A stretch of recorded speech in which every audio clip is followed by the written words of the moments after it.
মুসলমানদেরকে আল্লাহ পাক হাসরের ময়দানে বিচার দিবস পালন হওয়ার পরে আল্লাহ পাক প্রত্যেকের হাতের মধ্যে একটা চাবি দিবেন। তবে হ্যাঁ, যারা নামাজ পড়ে নাই এদেরকে না, যারা নামাজ এদেরকে চাবিটা দেওয়ার পরে তারা জিজ্ঞাসা করবে, আল্লাহ এটা কিসের চাবি?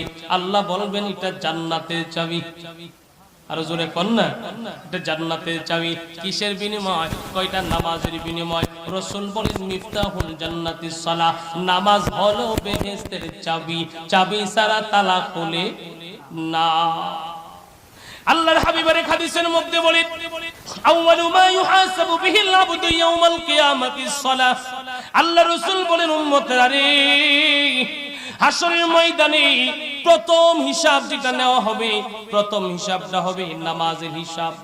নামাজের হিসাব, যার নামাজের হিসাব ভালো তার সব হিসাব ভালো, যার নামাজের হিসাব ভালো না তার সব হিসাব